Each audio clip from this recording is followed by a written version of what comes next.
Ready na po ba ang bawat isa na tanggapin ang pagpapala ng Panginoon? Amen. Ang lahat po ba ay nangangailangan ng kaligtasan? Amen. Napakaganda po ng message na ibinigay po ng Panginoon sa gabing ito. Sirs, what must I do to be saved? Amen. So sa pagkakataong pong ito, tinatawagan ko po ang magbibigay po ng mensahe po ng Panginoon, si Pastor Estelito Aguilar. Amen. Palakpakan po natin ang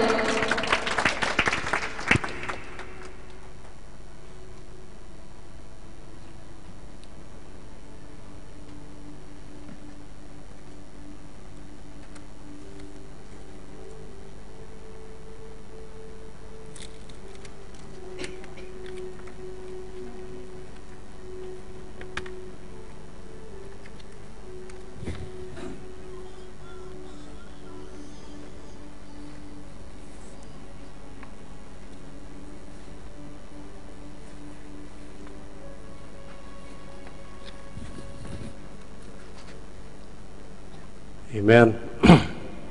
Praise the Lord. Magandang gabi po sa inyong lahat, mga magulang at mga kapatid. Ang ating pong paksa sa gabing ito ay napakalaga po. Although, ang message na ito, mga kapatid, ay malawak po. And I just want to share this sa bawat isa upang sa ganon, mga magulang at mga kapatid ay maunawaan po natin ang ating katayuan sa harapan ng Panginoon. Amen. At bago po tayo magsimula, tayo po ay pansamandaling tumayo. Tayo po ay manalangin. Dakilang Diyos na banal, Diyos na mapagpala, at Diyos na makapangyarihan sa lahat.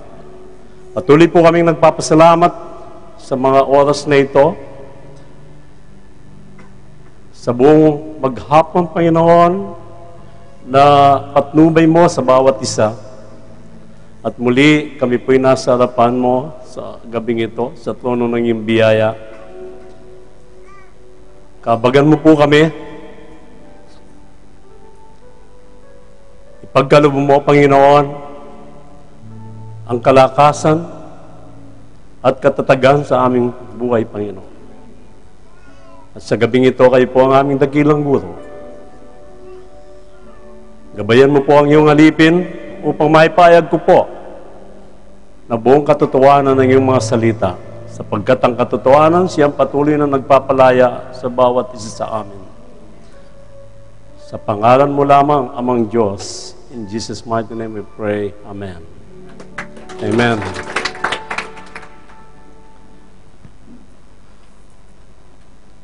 Magandang gabi po sa inyong lahat, mga kapatid. Ang paksa tungkol sa kaligtasan ay napakalaga po sa buhay ng bawat tao. Lalo na doon sa mga nagsasabing sila'y mga Kristiyano at doon sa mga tunay na nagmamahal sa Diyos na hindi natin nakikita. Marami pong mga Kristiyano na walang alam patungkol sa Diyos o sa salita ng Panginoon. At marami pa rin, mga kapatid, marami pa rin silang hindi pinapaniwalaan ayon po sa nasusulat. Tandaan po natin, mga magulang at mga kapatid, the Spirit of God comes to lead us in all the truth. Ang Espiritu ng Panginoon, mga magulang at mga kapatid, ito po ang nagudyok sa atin upang malaman po natin ang katotohanan. Subalit, ang problema, mga magulang at mga kapatid, ay napakahirap po sa mga tao, lalong-lalo na yung mga hindi pa nakakalam ng katotohanan, at napakahirap din sa tao na tanggapin ang katotohanan sapagkat iba ang tinuturo ng kanilang particular na denomination.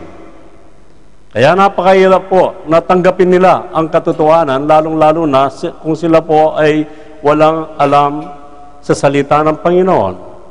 At ang kanilang naririnig sa mga panahon na ito ay pawang sinasabi nila ay mga maling turo. Yan po ang pananaw ng tao sapagkat hindi niya alam ang katotohanan.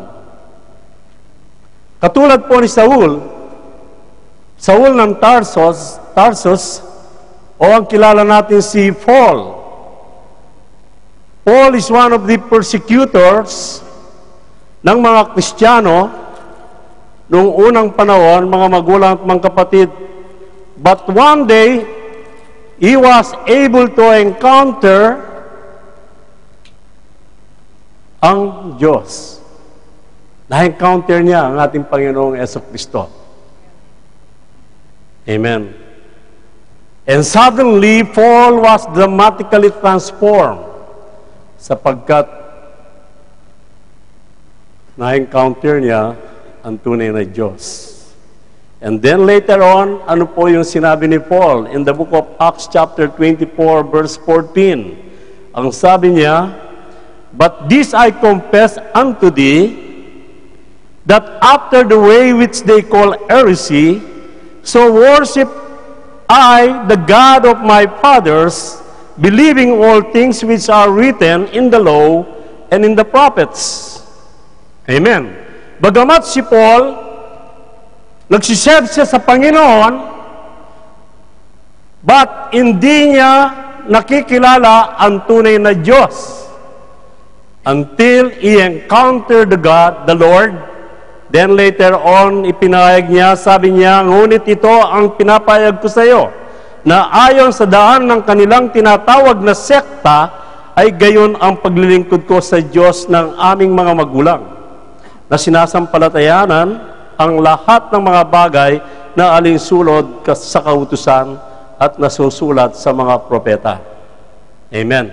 Kaya mga kapatid, sa gabi pong ito, isang katanungan ang napakalaga po sa buhay natin. Amen. Isang katanungan, mga magulang at mga kapatid, na bihira lang po natin maririnig mula sa bibig ng tao. So sa eksyenang ito, mga magulang at mga kapatid, ayon po sa nasusulat in the book of Acts chapter 16,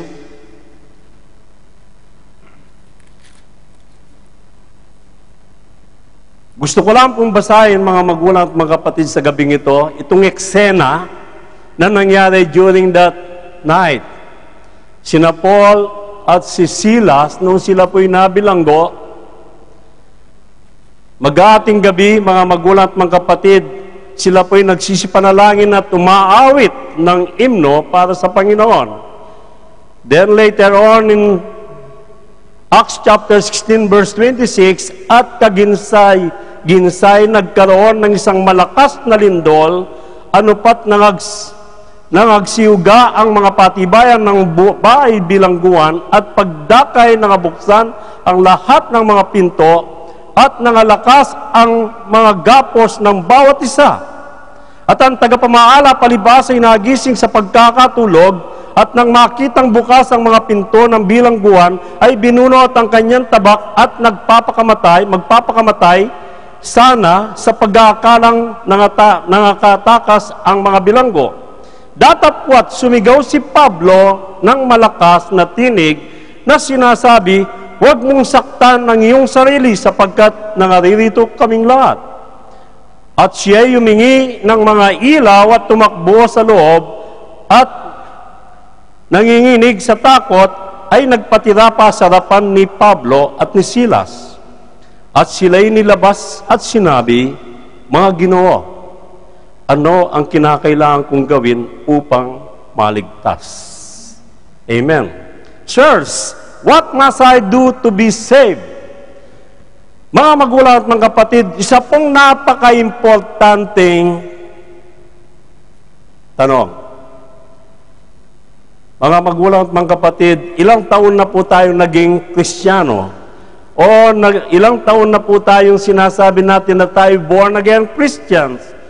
Nung isang araw ba namutawi sa iyo ang isang katanungan na ito? Sirs, what must I do to be saved? Amen. Kaya mga magulang at mga kapatid, the message tonight is very important sa ating lahat. Kung minsan, although tayo po'y active sa gawain ng Panginoon, but sometimes we don't even know that we are saved. Hindi natin alam kung tayo po'y ligtas sa ating pananampalataya. You are always praising God. Nagtataas ka ng kamay. Normal ang iyong buhay, mga kapatid, bilang Kristiyano, but later on, hindi ka pala ligtas. Napakasakit, mga kapatid. Ito po ang pinaka-key ng isang Kristiyano na katulad po natin. Dapat meron po tayong assurance. Dapat alam po natin ang kinatatayuan po natin. Kaya kung titingnan po natin ang takbo ng isang Kristiyano, kaya kung minsan mabagal ang pagbabago natin, mabagal ang ating paglago, there is something wrong in our life as a Christian. Amen. May problema, brothers and sisters. Sa ayaw at sa gusto mo, may problema. Kaya kung minsan, maging sa pagbabasa ng salita ng Panginoon, ay wala kang gana. Wala kang desire. Why? There is something wrong. Amen. Anong nakikita po natin sa mga Kristiyano ngayon? Ito maliwanag nakikita po natin. They cannot continually serve God. Always, nagkukumukuha sila ng way o puwang para at least mayroon silang time out. O nag-attend ako ng Friday, o hindi na kailangan sa Sunday, ganito.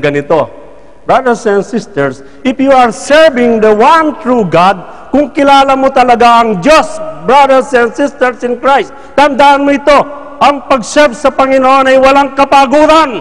Amen. Walang kapaguran, brothers and sisters, kapag nagsiserve ka sa tunay na Diyos, kapag kilala mo ang tunay na Kristo na sinasamba mo sa Espiritu at katotohanan, kailanman na hindi ka mapapagod. At bakit ka napapagod? Sapagkat hindi mo kilala ang Diyos. Kaya kadalasan, mga kapatid, tayo po ay nababalot ng mga problema.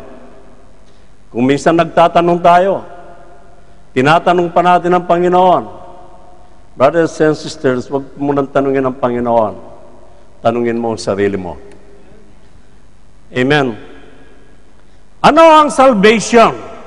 Kapag sinabing kaligtasan o salvation, it means ito po ay spiritual rescue from sin. Kapag tayo po ay nagkaroon po ng kaligtasan, it means to say, dati ikaw ay makasalanan. Amen. Hindi pwede yung namumuhay ka ng tahimik, wala kang kasalanan. Dapat ang salvation, mga kapatid, kapag sinasabing kaligtasan, it means to say, naramdaman mo yung redemption ng Panginoon. Before, ikaw ay spiritually dead. Patay ka. Spiritually dead. You don't even know how to pray. Wala kang alam sa salita ng Panginoon. It means to say, spiritually dead ka. Wala kang relationship sa Panginoon. But because of the desire of your heart na makapag-serve sa Panginoon, mag-confess sa Panginoon, brothers and sisters, ikaw ay binigyan ng kaligtasan ng Panginoon. But tandaan po ninyo, ang kaligtasan ay matatagpuan lang natin sa ating Panginoong Jesucristo. Hindi maibibigay ng isang church, hindi maibibigay ng isang pastor o ng isang preacher. Ang kaligtasan ay matatagpuan lang natin sa ating Panginoong Jesucristo. Ang ating pananalig sa Kanya. Ayon po sa nasusulat.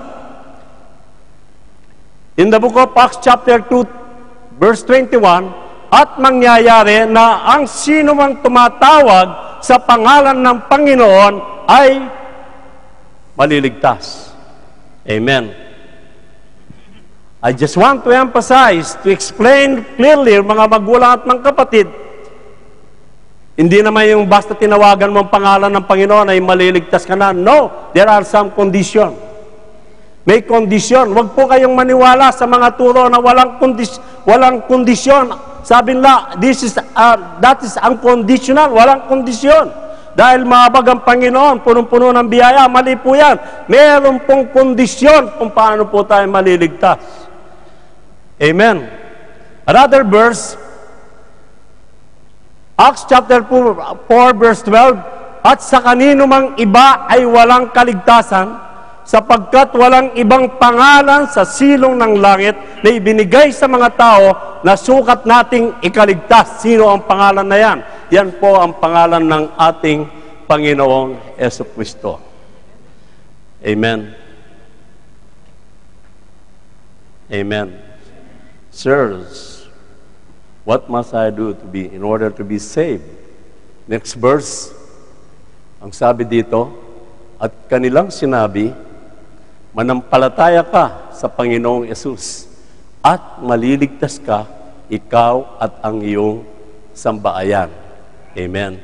Kaya tingnan po ninyo, kapag nanampalataya tayo sa ating Panginoon, it means to say, brothers and sisters, hindi mo alam, sumasama yung sambahayan mo. Ikaw ang ginagamit ng Panginoon upang makilala ang Diyos. Amen. But ang nakakalungkot, we don't even share the Word of God sa ating mga pamilya.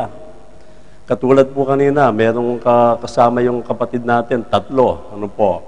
I share the Word of God. Gawin sa nila yung sakyan, but they don't have tools to do the job. Then I share the Word of God. Napansin ko po, uaw na uaw sila. 6 months pa lang sila dito sa bansang ito, mga kapatid. Walang nagsishare ng Word of God sa kanila. Then I share the goodness of God. Ako yung nagpatuto. Nagpatuto ako, nag-testimony ako sa life ko. How God transformed my life. Then, later on, they are willing to attend sa Friday. Amen. Why? Because of our testimony. Because of the transformation na ginawa ng Panginoon sa atin. Ang sabi na pa nagtanong sa akin yung isa, Pastor, ako po ay hindi gumagawa ng kasalanan. Ako po ba'y ligtas? Sabi ko, hindi. It is not by good works, sabi ko. Dapat meron kang proper relationship sa Diyos. Amen. Amen. Tandaan po ninyo, mga magulang at mga kapatid, ang lahat ng mga bagay na ginagawa po natin patungkol sa kaligtasan, yan po ay nakaturo lahat sa ating Panginoong Jesucristo. Kaya maliwanag din ang sinabi po sa aklat ng Mark, chapter 16, verse 16, ang sumasampalataya at mabautismuhan ay maliligtas. Amen. Napakaliwanag po ng Biblia, ang sumampalataya at mabautismuhan ay maliligtas, datapwat ang hindi sumasampalataya ay parurusahan. Kaya napakalaga po ang faith sa ating Panginoon. Amen. So, faith without works is dead. Kahit sinasabi mo na, naniniwala naman ako kay Kristo, sa bibig lang yan, brothers and sisters.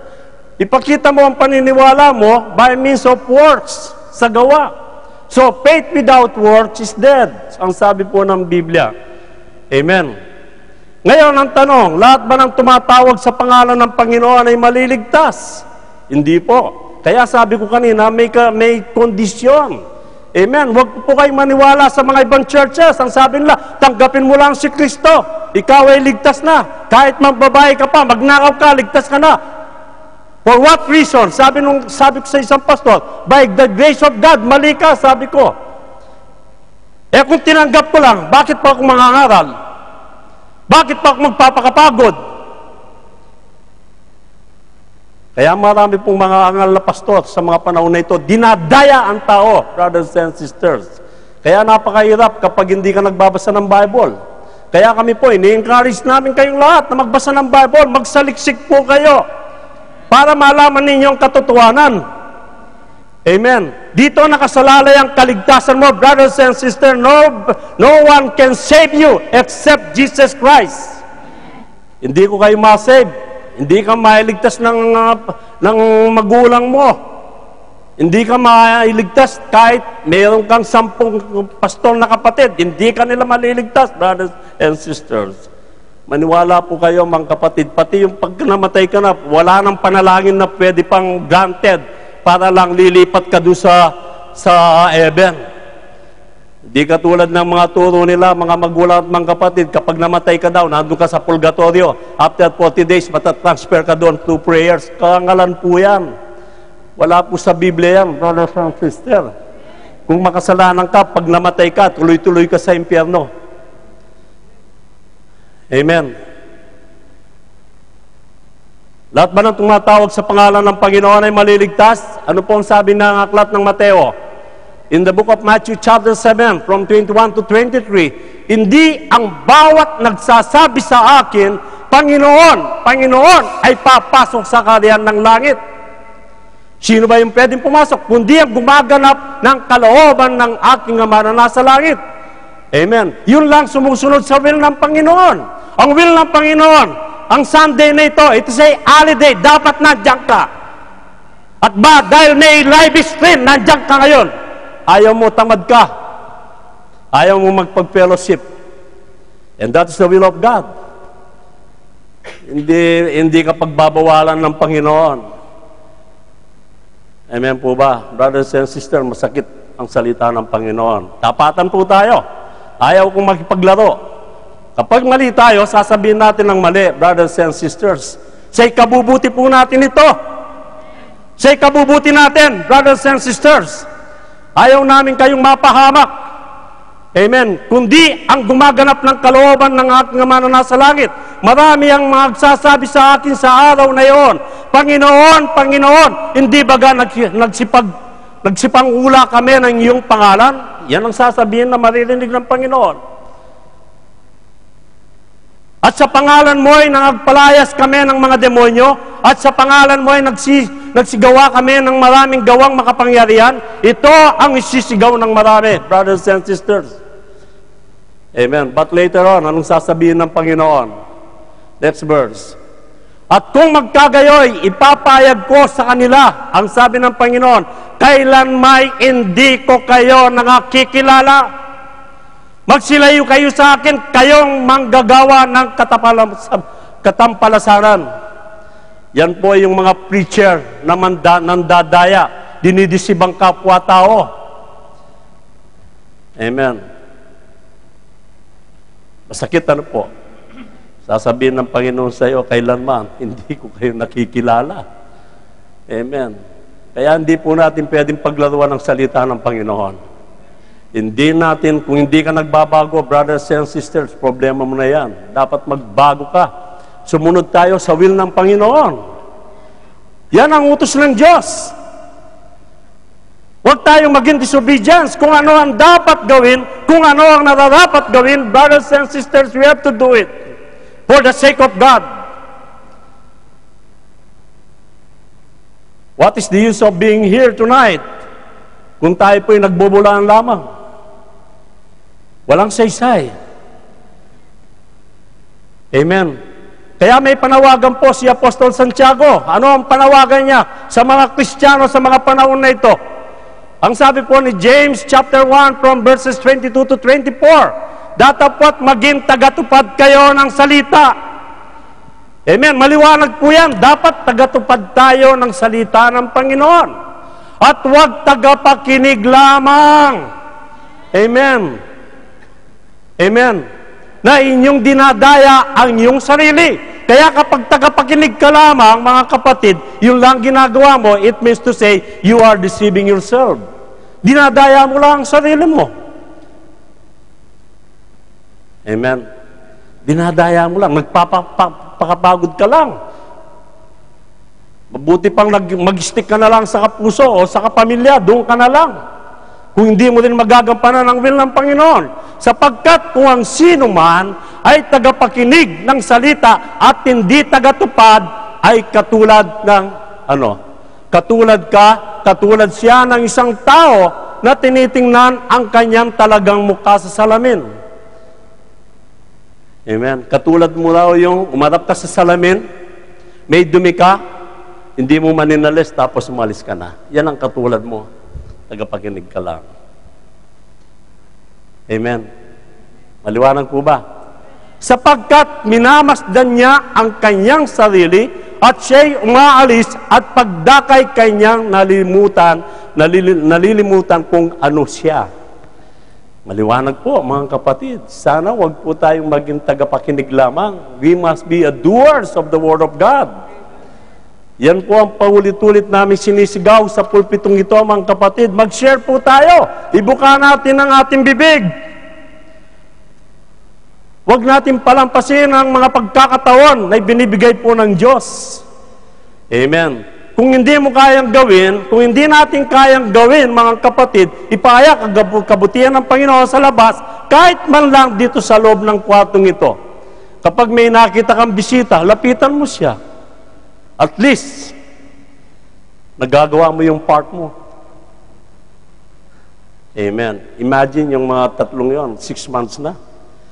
Kanina lang nila narinig ang gospel ng Panginoon. Ang sabi nung isa, naniniwala po ako, pastor, sa sinasabi mo. Yes, totoo. Tandaan mo, Brad, huwag mong ayaan.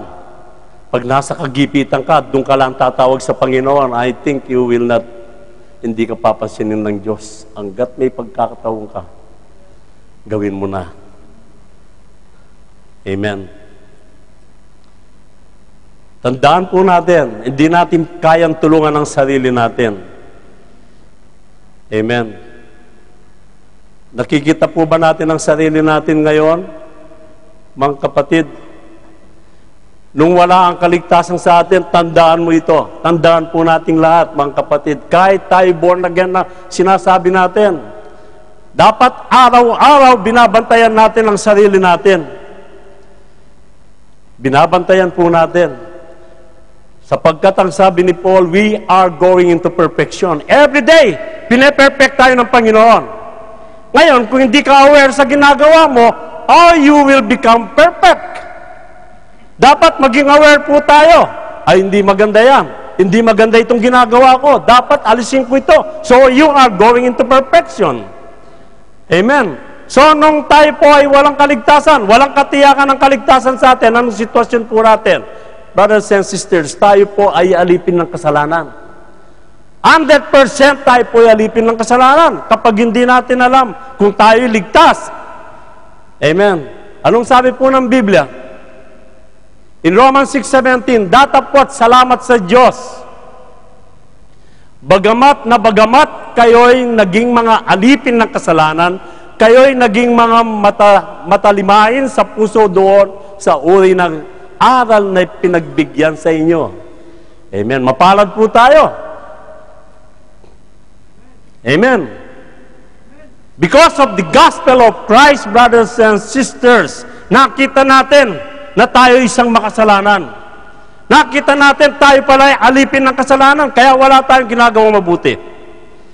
Amen. Involved tayo sa makamundo.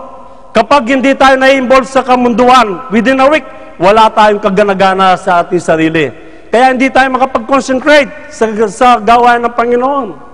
Hindi ka makapag-concentrate. Gusto mo, sometimes, paminsan-minsan naman, sinasabi mo pa, paminsan-minsan naman, gawin ko ito. No way, brothers and sisters.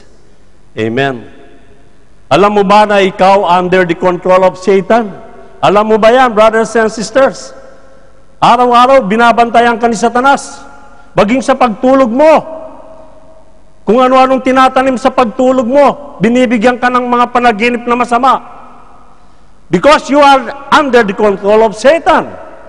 Alipin ka na ng kasalanan, mga magulang at mga kapatid. So, this is the reason. Kaya kung minsan hindi natin na itatanong, ako ba'y ligtas? Ako ba'y ligtas? Amen. Ano po ang sabi sa Ephesians chapter 2? In the book of Ephesians chapter 2, verse 1 to 3, basahin po natin, at kayo'y binuhay niya nang kayo'y mga patay dahil sa inyong mga pagsalangsang at mga kasalanan. So again, nandun po yung spiritually dead tayo. Ano po? Kaya brothers and sisters, kapag wala ka sa Panginoon, spiritually dead ka. Kaya kahit na naririnig mo yung salita ng Panginoon, papasok dito, lalabas dito. Hindi na pumupunta sa puso. Ano po? Why? Sapagkat spiritually dead, ayaw mong mag-confess. Nanginginayang ka. Ayaw mong confess yung mga kasalanan mo. Kasi nag-enjoy ka. Na inyong nilalakaran noong una, ayon sa lakad ng sanlibutan ito, ayon sa Pangulo ng mga kapangyarihan ng angin, ng Espiritu na ngayon ay gumagawa sa mga anak ng pagsuway. Amen. Kaya kapag ikaw ay sinner, brothers and sisters, hindi mo na namamalayan, ikaw under control ni Satanas. Kapag wala kang pagbabago, ikaw ay under control ni Satan. Amen. Next verse. Sa gitna ng mga yaon, tayo rin naman ng ibang panahon ay nangabubuhay sa mga kaalayan ng ating laman na ating ginagawa at mga pita ng laman at ng pag-iisip. Amen. So wala ka, spiritually, wala kang naiisip na patungkol sa Panginoon. Lahat ng pumapasok sa isip mo ay kamunduan, brothers and sisters. Because you are under the control of Satan. At tayo nooy katutubong mga anak ng kagalitan, gaya naman ng mga iba. Amen. Amen. And mostly, hindi mo alam, you are enemies of God. Alam mo, once na nagiging disobedience ka, brothers and sisters, ikaw ay anti-Kristo na. Amen. Ikaw ay kalaban na ng Diyos. Ano po ang sabi ni Paul? In the book of Romans chapter 5 verse 10 muna.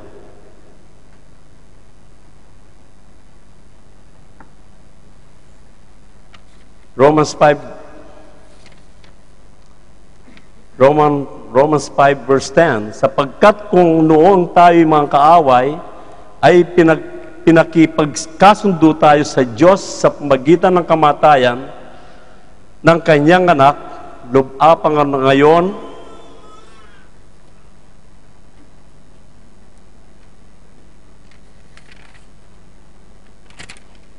Amen. Na-escape po tayo. Psalm 51 verse 5. Tama po yung kanina. Psalm 51 verse 5. Tandaan po natin mga kapatid.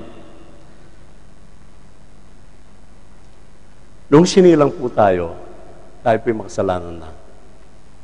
Amen. Tandaan mo. Maging yung mga batang yan, brothers and sisters, meron po silang nature. Amen. Yung mga bata na akay-akay ninyong yan, may mga nature po ng kasalanan yan. Kaya ang sabi ni ating David, narito ako'y inanyuhan sa kasamaan. At sa kasalanan ay ipinagliya ko ng aking ina. Amen. So, ang kasalanan na yan, unless na hindi po natin naiko-confess sa Panginoon, hindi po mawawala sa atin. Tandaan po natin yan. Hindi mawawala sa atin ang nature ng ating unang magulang sa buhay po natin. Kaya pinatutuo din po ni Isaiah. Ang sabi ni Isaiah, in the book of 53 verse 6, tayong lahat ay gaya ng mga tupa ay naligaw. Tayo ay tumungo bawat isa sa kanyang sariling daan. Nagkanya-kanya tayo. Amen. Yan ang tao. Kanya-kanyang lakad, brothers and sisters. At ipinasan sa Kanya ng Panginoon ang kasamaan nating lahat. Amen. Yan ang uri ng tao. Yan ang tao na nakikita po natin sa mga panahon na ito. Kaya tayo po'y nagiging kalaban ng Diyos. Amen. Nagiging kalaban po tayo ng Diyos. Kaya ang kaligtasan ay wala po sa atin. Kaya tama po si Paul in the book of Romans, yung kanina, sapagkat kung noong tayo ay mga kaaway, ay pinagkasundo tayo sa Diyos sa pamagitan ng kamatayan ng kanyang anak. Lubha pa, ngayon nangagkakasundo na ay nangaligtas tayo sa kanyang buhay. And because of the death of Christ, brothers and sisters, alam mo ba na si Kristo siyang tumubos sa iyo? Alam mo ba ang hirap na ginawa ng Diyos? Siya ay nagkatawang tao upang iligtas ang bawat isa sa atin. But later on, ayaw mong tanggapin ang gospel na yan, brothers and sisters. Ayaw mong tanggapin ang ebanghelyo na binigay ng Diyos sa ating lahat. Siya'y namatay, siya'y nilibing, at siya'y muling nabuhay. Yan ang Diyos na sinasamba po natin, brothers and sisters. Amen. Kaya kadalasan tayo po'y mga bulag. Tayo'y nakatalukbong. Amen. Kapag sa mga bagay na patungkol sa Diyos ay nagbulag-bulagan tayo. But sa mga bagay patungkol sa kamunduan, gising na gising po tayo. Yan ang tao, brothers and sisters. Amen. Magkwento ka patungkol sa Biblia, nabubuhat. Ayaw makinig. Amen. But kapag kinwento mo na si Pacquiao, lalo na pag nagkataon na mahilig siya sa boxing, mga brothers and sisters, nagkakaroon po siya ng gana. No? Kaya, Satan, binubulag po ang tao. Kaya ang sabi ni Paul, ngunit ang taong ayon sa laman ay hindi tumatanggap ng mga bagay ng Espiritu ng Diyos. Totoo po yan. Kapag makalamang ka, amen, ayaw mo naririnig yung mga bagay patungkol sa Diyos. Ayaw mo, nabubuwag ka, naiinis ka. Amen. Ngayon po ba'y walang naiinis sa inyo? Sa totoo lang. Ha? Sa totoo lang. Ha? May nadidiscern po ako. Kaya kapag naiinip ka ngayon sa gabing ito, huwag mong isipin yung trabaho mo bukas. Para sa Diyos yan. Huwag mong isipin na mapupuyat ka. Ang Diyos, ibabalik ng Diyos yung mga nawalang kalakasan po natin. Yan ang Diyos na kilala po natin, brothers and sisters. Amen. Ngunit ang taong ayon sa laman ay hindi tumatanggap ng mga bagay ng Espiritu ng Diyos sapagkat ang mga ito ay kamamangan sa Kanya at hindi niya nauunawa. Totoo po yan. Hindi niya nauunawa sapagkat ang mga yon ay sinisiyasat ayon sa Espiritu. Amen. Walang saysay sa atin. Well, tapos sasabihin mo, puro church ka na lang. Mali po yan. Amen. Mabuti sa church pumupunta eh. Ang mahirap kung pupunta sa mga hotel. Amen. Ano po ang plano ng Diyos, brothers and sisters, patungkol po sa ating kaligtasan? Hindi lang po natin kailangan upang tayo po'y maligtas, but there is nothing a man can do in order to save himself. Tandaan po ninyo yan. Hindi mo kayang iligtas ang sarili mo. No amount of good works, sabi nung isa kanina, Pastor, ako po hindi naman nag-aabuso ng tao. Mabait po ako. Palasimba po ako. Ako po ba'y ligtas? Sabi ko, hindi. Hindi yan ang kailangan ng Diyos sa iyo, brothers and sisters. Amen. No amount of good works, ika nga. Or obeying the law. Good citizen naman ako, Pastor. Ano ba? Ibig mo sabihin? O sa mga ibang sekta, ligtas ka. Pero sa akin, hindi ka ligtas. Yan ang nasusulat. At tingnan po natin kung ano po sinasabi sa book of Ephesians, chapter 2, verse 8 and 9. Ito po yung controversial verse. Yung mga ibang sekta, iba yung kanilang interpretasyon dito. Napakaluwanag. Basahin po natin. Sapagkat sa biyaya kayo'y nangaligtas sa pamagitan ng pananampalataya. Amen. Hanggang dito lang sila. Because of the grace of God. Kaya kapag tinanggap mo si Kristo, sabi nila, ligtas ka na. Hindi pa. Basahin mong todo yung verse. Huwag mong putulan. Huwag mong interpret dahil gusto mo. Kasi ang pinoprotektahan mo, brothers and sisters, 100% ang katawan mo. Hindi po ba? Kapag ang isang nangangaral, nag-interpret lang ng partly sa isang verse, it means to say meron siyang pinoprotektahan. Ano ang sabi nun? At ito'y hindi sa inyong sarili, ito'y kaloob ng Diyos. It is the gift of God. But, hindi sa pamamagitan ng mga gawa. It is not by means of good works. Amen. Upang ang sino man ay huwag magmapuri. Upang wala king pagyabang. Maliwanag po ba? Hindi sa mabubuting gawa. Kahit pala simba ka, mga magulang at mga kapatid, wala po yan. Amen. So, meron ka pang dapat gawin. Amen. Hindi ka pa nga nagre-repent dito ang dami namang mabuting tao na hindi nagsisisi.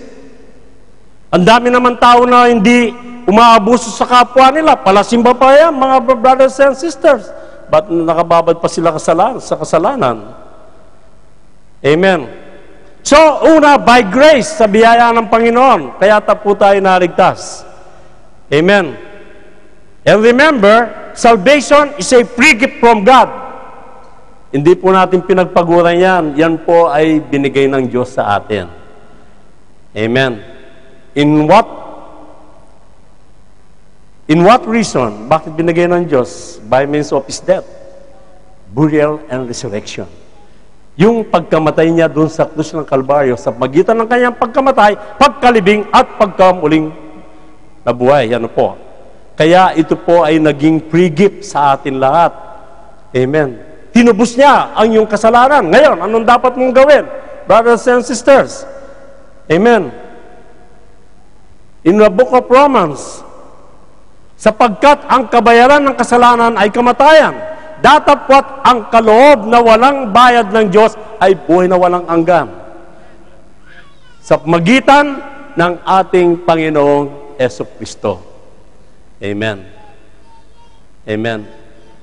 Ang kabayaran ng kasalanan ay kamatayan. Kaya kapag makasalanan po tayo, it means to say, brothers and sisters, spiritually death. Yan po ay paulit-ulit na sinasabi ko. So, the only way to receive salvation by means of faith in Christ. Dapat meron po tayong pananampalataya kay Kristo.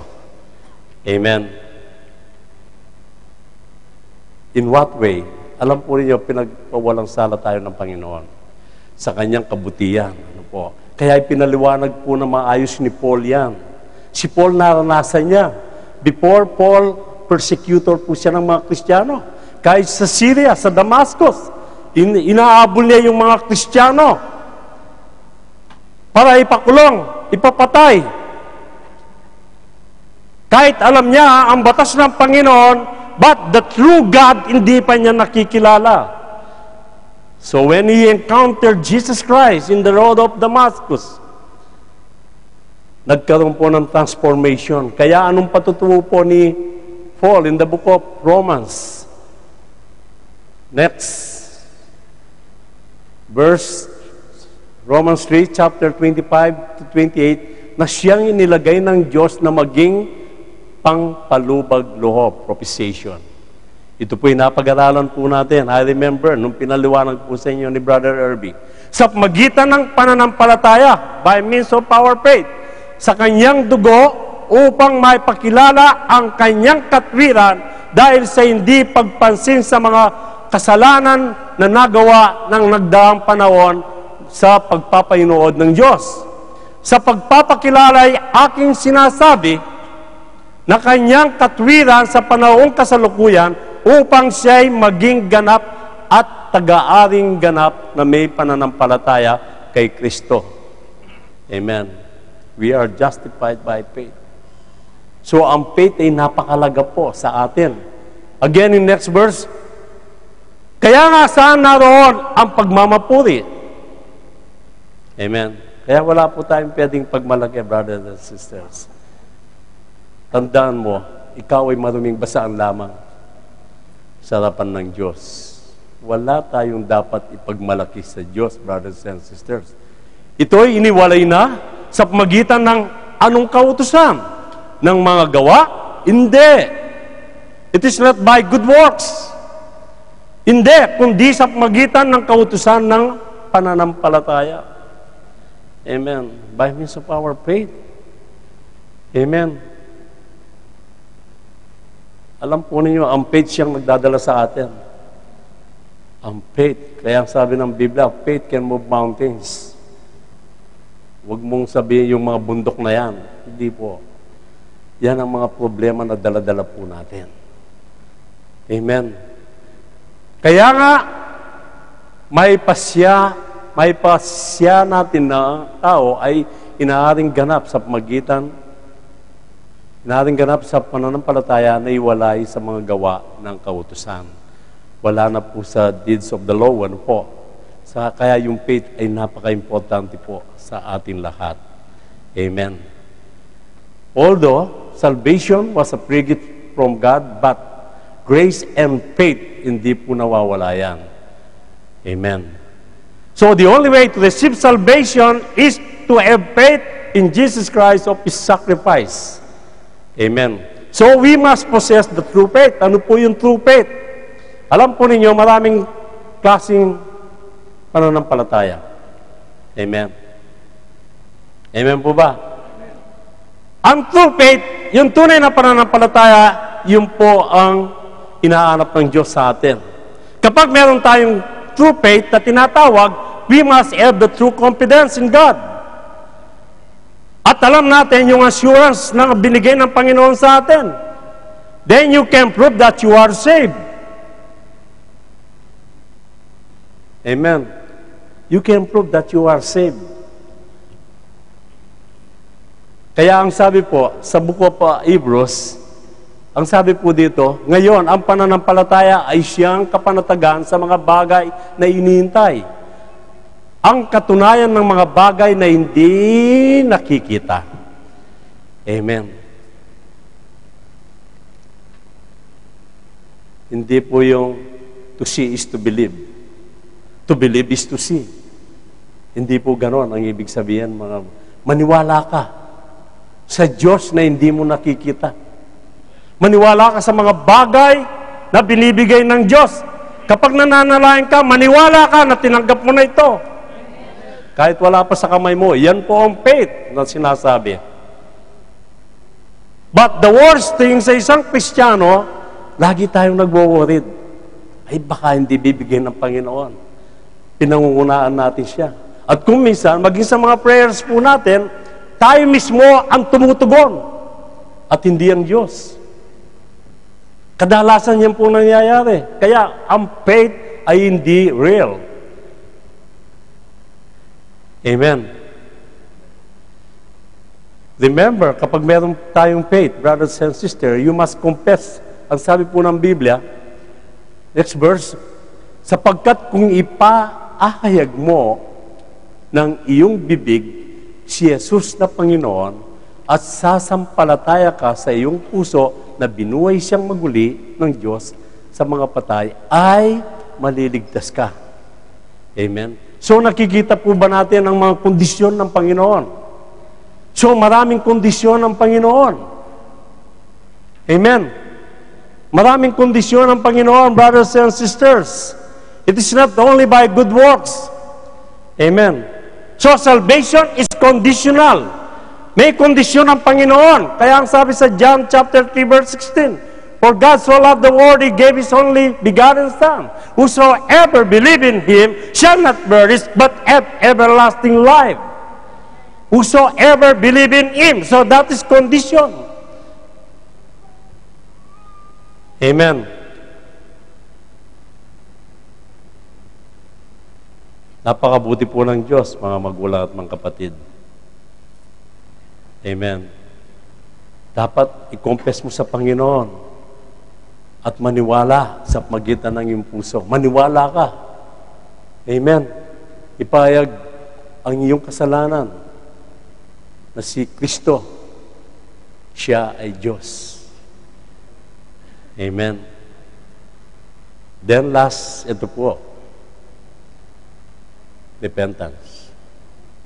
Amen. Ito po ang isang number one requirement upang tayo po ay maliligtas. At yan po ay utos ng Panginoon. In next verse, ang sabi po dito, at sinasabi, naganap na ang panahon at malapit na ang aking kaharian, na ang kaharian ng Diyos. Kayo'y magsisi at magsisampalataya sa Ebanghelyo ng Panginoon. Amen. Sumampalataya ka sa gospel ng Panginoon, brothers and sisters.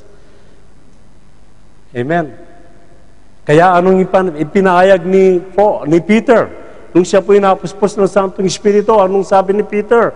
Muli ang kanyang sinabi at sinabi sa kanila ni Pedro, magsisi kayo at magbautismo ang bawat isa sa inyo sa pangalan ni Jesucristo. Sa pangalan ng ating Panginoong Jesucristo, sa ikapagpapatawad ng inyong mga kasalanan at tatanggapin ninyo ang kaloob ng Santong Espiritu. Repentance is very important in life in order to be saved. Repentance, ito po ang pinaka-key, ang pinakasusi upang tayo po ay makapasok sa langit. And be baptized in the name of our Lord Jesus Christ for the remission of our sins, and you will receive the gift of the Holy Spirit. And you will receive the gift of the Holy Ghost, brothers and sisters. Amen. At bakit hindi mo natatanggap ang mga gift na ito? And that is the promise of God. According to Acts 2:38. Kaya hindi mo natatanggap yung promises ng Panginoon, yung gift ng Kanyang Santong Espiritu. Why? Sapagkat hindi ka tunay na nag-repent.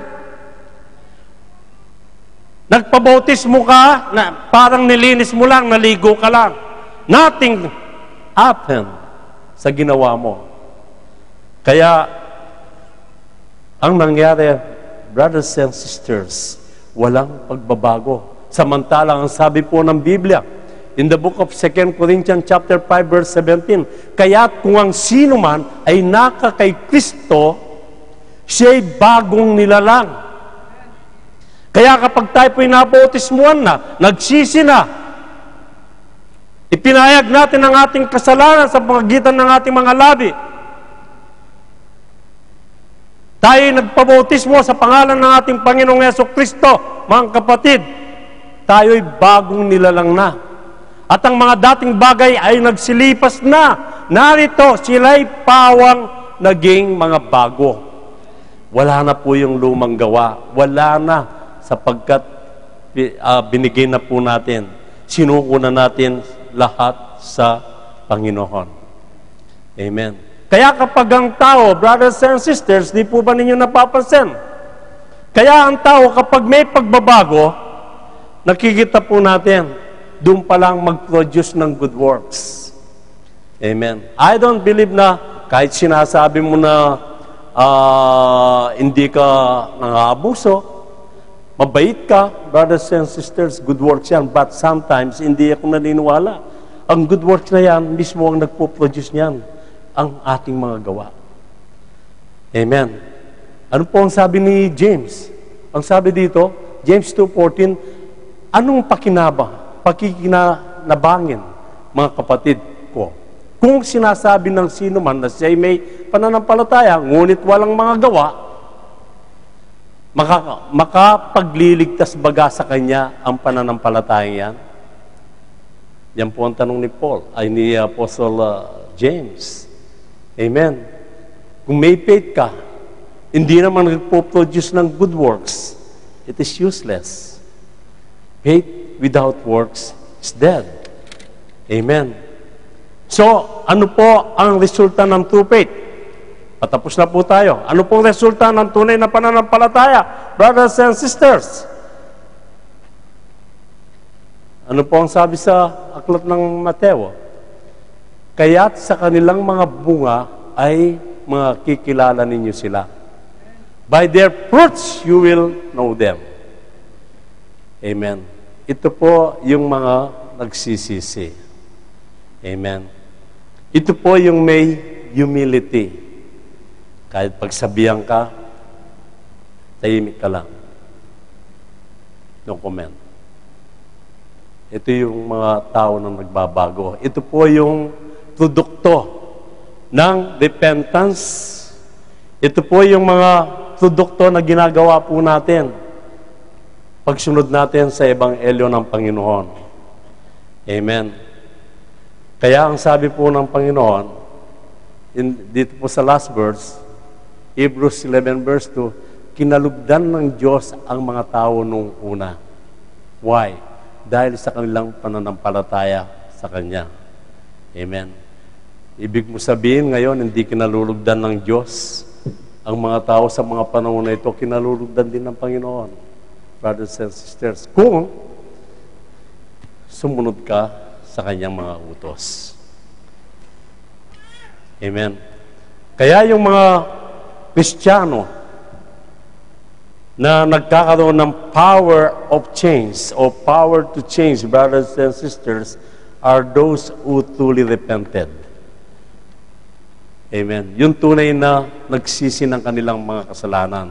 Yung tunay na nabautismo sa pangalan ng ating Panginoon. Yun ang tumatanggap ng mga regalo. Amen.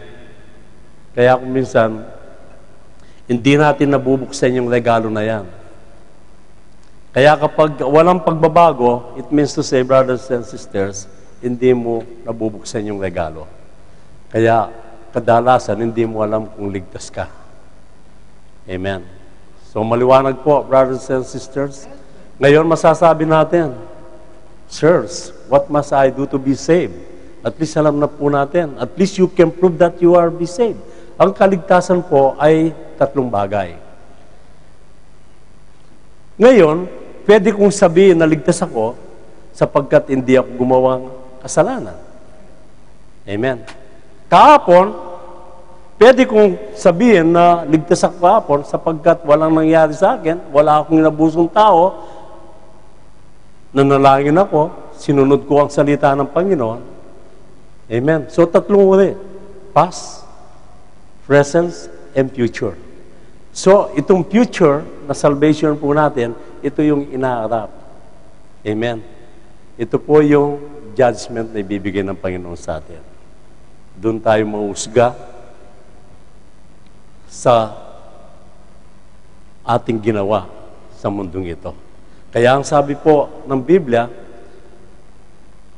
work out your own salvation with fear and trembling. Ingatan po natin ang dakilang kaligtasan na binigay ng Panginoon, na may pagkatakot sa Kanya. Kapag wala kang takot sa Panginoon, tandaan po ninyo, kapag wala kang takot sa Panginoon, kailanman hindi madidevelop ang faith mo sa Diyos. Amen. The fear of the Lord is the beginning of all wisdom. Kaya kapag meron tayong faith sa Panginoon, ang Diyos siyang magbibigay ng wisdom sa atin kung ano ang dapat nating gawin. Kaya kung minsan hindi natin alam, ultimong problema natin, hindi natin kayang isolve. Tinatawagan mo pa si kumare at si kumpare para ma-solve ang problema. But if you have fear in God, brothers and sisters, ang sabi ng Biblia, the fear of the Lord is the beginning of all wisdom. Kaya kung may pagkatakot tayo sa Panginoon, brothers and sisters, dun lang mag-manifest yung true faith natin. And then later on, you can prove that you are saved. Amen po ba? Amen. Paliwanag po ba, brothers and sisters? Tayo po tumayo.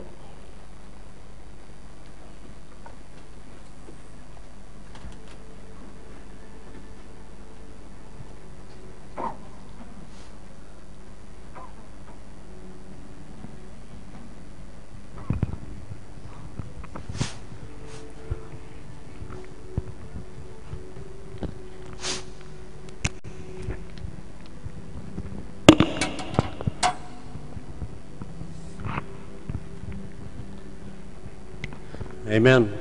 Mga kapatid, narinig po natin ang message ng Panginoon. Isa na naman pong pagkain para sa ating kaluluwa na hindi nasisira. Isang pagkain na nagbibigay po ng lakas at sigla ng ating pananampalataya sa isang Diyos na hindi natin nakikita. Brothers and sisters, tonight I just want to challenge you, ang buhay ng isang Kristiyano, tandaan po ninyo, ay punong-puno po ng pagkikibaka. It is full of challenges. Napakasarap kapag ikaw ay namumuhay na kasama mo ang Diyos. Wala nang ibang kaligayahan na hanapin pa ng isang tao, kundi yung kasama natin ng Diyos araw-araw. Kaya magpasalamat po tayo sa Panginoon sa dakilang kaligtasan na pinagkaloob po niya sa atin. Kaya pag-ingatan po natin ang kaligtasan na yan, na may pagkatakot sa Kanya. Ingatan natin ang dakilang kaligtasan na hindi basta-basta na makukuha po ng tao. And because of our good works, brothers and sisters, at dahil sa mga sacrifices na ginagawa po natin, at dahil sa mga pagtupad natin sa salita ng Panginoon, and we can prove that we are saved because we are obeying the Word of God. Kaya sa gabing ito, mga magulang at mga kapatid, I believe, isa na namang yugto sa ating buhay na nagbigay ng kalakasan sa bawat isa sa atin. Na naway tayo po'y manatili sa presensya ng Panginoon. Amen. Tandaan po natin, ang Diyos noon, ngayon at magpakailanman, siya pa rin po ang Diyos na ating nilalapitan sa mga oras na ito. Amen. Kaya mga kapatid, ang mga tao na walang unawa sa salita ng Panginoon, yon ang mga tao na bibigay ng kautulan sa ginagawa ng mga taong matwid sa mga panahon na ito. Anong sinasabi nila? Wala na yung speaking tongues na yan. Wala na yung miracles na yan. Wala na yung baptism na yan. Brothers and sisters, ang sabi ng Biblia, Jesus Christ is the same yesterday, today, and forever. Amen. So kung nangyari noong unang panahon, 100% pwedeng mangyari po ang mga bagay na nangyari noong una sa mga panahon na ito. Ang Diyos ay hindi nagbabago. Ang Diyos ay punong-puno ng abag. Ang kailangan lang ng Diyos, mga kapatid, ay tunay na pagsisisi. Magsisi tayo, mga kapatid. Dalhin natin ang mabuting balita sa ating mga magulang, sa ating buong sambayan, upang sila po ay magkaroon ng kaligtasan. Tayo po'y manalangin. Dakilang Diyos na banal, Diyos na mapagpala, patuloy po kaming nagpupuri sa iyong pangalan. Patuloy po kaming nagpapasalamat, salamat sa iyong abag at kabutihan sa amin. Bagamat kami po ay maruming basahan lamang, binigyan mo po kami ng priority. Binigyan mo po kami ng priority. Binigyan mo po kami ng pagkakataon. Binigyan mo po kami ng pagkakataon sa lahat ng mga bagay patungkol sa iyo. Salamat po, Panginoon, bagamat kami po ay maruming basahan lamang, tinanggap po namin ang iyong biyaya at pag-ibig na nagmumula sa iyo. Salamat po, Panginoon, sapagkat patuloy mong binabago ang aming buhay. Salamat po, Panginoon, sapagkat binago mo kaming lahat na narito, Panginoon. Salamat po sa iyong abag at kabutihan. At sa gabing ito, Amang Diyos, patuloy ko pong nilalapit ang bawat isa na narito. Mga matatanda at mga bata, mga sanggol, Amang Diyos, kabagan mo po kaming lahat. Sa gabing ito, Panginoon, lumalapit po kami na may pagpapakumbaba. Pakalinisin mo po ang aming puso, Panginoon. Pakasaliksikin mo po ang aming mga puso sa gabing ito. Upang kami po, Amang Diyos, ay malayang lumapit sa iyo, sumamba sa iyo, sa Espiritu at sa katotohanan. Amang Diyos, nakikita mo po ang mga bit-bit-bit naming mga problema. Ang mga problema na nakapatong sa aming mga balikat. Salamat po, Panginoon, sapagkat meron kaming tunay na Diyos na nagmamalasakit sa amin. Meron kaming isang Diyos na buhay. Meron kaming isang Diyos na nagbabantay sa amin, Panginoon. Bagamat kami po ay napapagod, salamat po, Panginoon, sapagkat kayo po ang patuloy na nagbibigay ng lakas sa amin. Salamat po sa aking mga kapatiran na narito. Ang samot dalahin ko po, Panginoon, patuloy mo po silang ilayo sa anumang mga sakit at karamdaman, lalong-lalo na sa ganitong mga taglamig, Panginoon, by the power of your might, Lord. Kayo pong magpagaling sa kanila. Salamat po sa iyong kabutihan at tabag sa amin. Salamat po, pagpalain mo po ang bawat isa sa gabing ito. Nawa ang kapayapaan na nagmumula sa iyo, ito po ang mananatili sa bawat puso namin, ngayon at magpakailanman. Sa natatanging pangalan mo lamang, in Jesus' name, Amen. Amen. Amen.